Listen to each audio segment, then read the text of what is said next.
Hello, everybody. It's Pastor Matthew. And Pastor Ty. It is time to get your Gospel Story Bible out. If you don't have one of these, go ahead and send us a note at children@encountertrinity.com, and we will show you how to get your hands on your very own copy. Absolutely. Are you ready for question of the week? Oh, yes. Here we go. Here we go. If you could go to the bottom of the ocean, what do you think you would find there? All right, Pastor Matthew, what do you think you would find at the bottom of the ocean? I hope I would find treasure. Like a sunken pirate ship with a big old pot of gold. Oh, yes. That awesome. would be awesome. I'll split it with you. Okay, thanks. What If about I could go there, I would expect to see a pineapple with a sponge living in it. I see what you did. You like that? You like that? Very nice. One of your favorite fish live deep in the bottom of the ocean.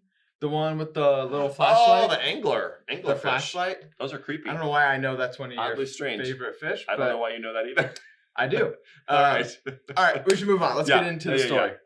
Before we jump in, let's remember that the Bible tells one big story, a story we are all a part of, and what we're going to read today fits right here. Here's what you need to watch for as you listen to God's word together. First thing, this tub of water. Yeah. Check it out. Can you guys see that? I feel like we should make it really look like water. What do you think? Check this out, guys. Watch this. You see it? It kind of looks green. That's pretty cool. Well, that's a lot. Oh, It's going to be very blue. very blue. It looks like It was too cool. I It couldn't looks stop. like jellyfish right now. Ooh, that's what I'd find at the bottom of the ocean. You think so? It's jellyfish. It just. All right. Okay. Yeah. Very Well, good. let that set. Yeah. The other thing you need to watch for today is every time you hear that God shows his power, we want you all to flex your muscles.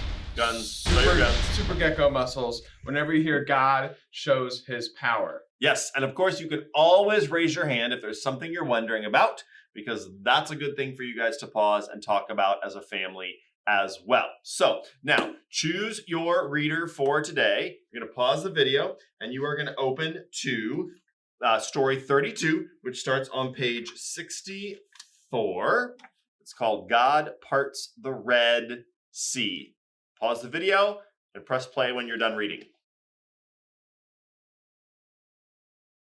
Just when you think things can't get any crazier, God parts the sea? I know. I thought last week with the plagues was the craziest story Right? we would ever read. But to be honest, this one may have topped even that. It was crazy. It is. Can we talk about the wind for a second? I mean, how strong does wind have to be to separate a whole sea? This is not like a little pond. Into two sides? It's crazy. Let's try. Try what? Come on, you'll see. All right, Matthew. Let's see if we can produce enough wind to part our little sea. What? All right, come on. With our mouths?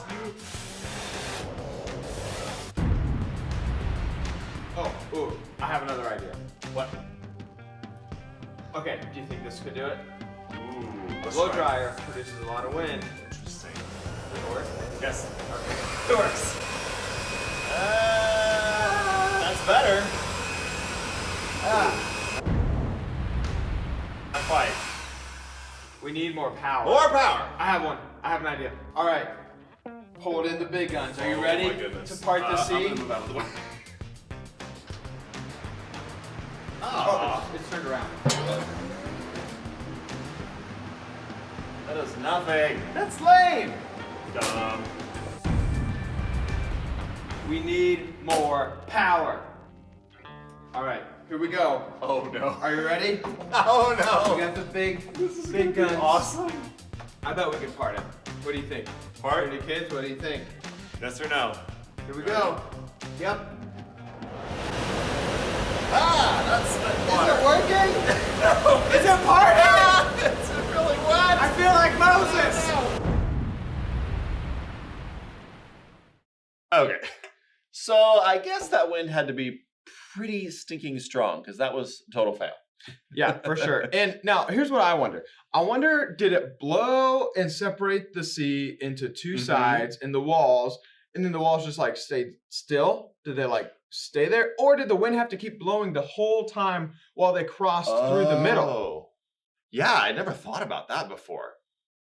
That would have been so loud if the wind blew the whole time, because there were a lot of them. It took a while to cross, right? And I mean, if it's that windy, it's probably gonna move more than just water. Like, wouldn't it pick them up and like push them into the walls of water? Like, how did they walk through that much wind? Okay, what did you wonder about while we were reading? I was wondering about the part where it says that the Israelites crossed on dry ground. Yeah.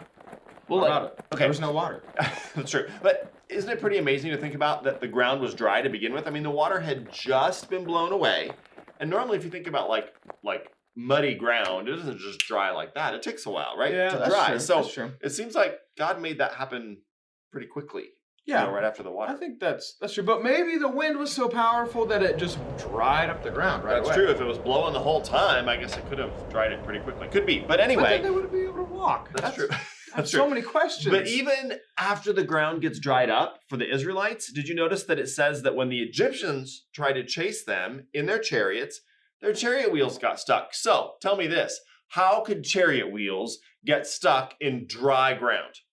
Maybe the Israelites were actually like hobbits. They have giant feet. That's You know the what I mean? best explanation. No, I don't think that's true at all. I think what it is showing us is that God is controlling all of these things for all people. And that's really the main part of this story, is That's it true. shows us that God is all powerful. He's controlling all these small details to make this story happen. You know, there's a very fancy word for that. I'm sure you know. Omnipotent. God is omnipotent. That means Omnipotent. all powerful. Omnipotent. I'm going to sneak that into my common vernacular. Very good. I hope you do every single day. But have you really thought about what it means, though? Like what that means. God is all, not a little powerful, all powerful. It means he is more powerful, think about this, than the most powerful thing you can even think of. So what is the most powerful thing that you can think of? The sun's pretty powerful. Like you get too close, it melts. Even if you go like in a spacecraft, it'll melt it. A jet engine. That's true. A jet engine. Have you ever seen those videos of people standing behind a jet engine? Yes. And it, like, knocks them over. Those are hilarious. That's pretty hilarious. But, yes. but those are so powerful. I know. Jet engines are very powerful. We should move on to family talk time. Yeah, get ready to pause your video and let's take a moment and think about all of this good stuff that we're reading about in this story today.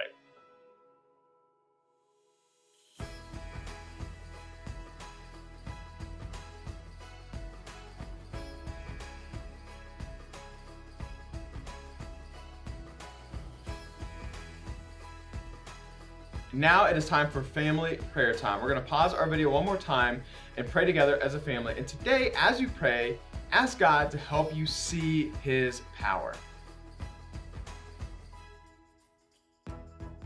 Thanks for joining us again this week, you guys. Yes, and don't forget, we are working really hard to open the rest of our Trinity Kids groups in all classes, all ages, but we need your help. Would you please consider volunteering, even for a short-term basis for just a few months, to help welcome all of our families back to Trinity Kids? Email us at children@encountertrinity.com if you have any questions about what that looks like. If you're interested, but you've never really worked in children's ministry, we want to answer your questions and get you plugged in so that we can open up Trinity Kids. Help us out. All right, we'll see you next week. Bye, guys.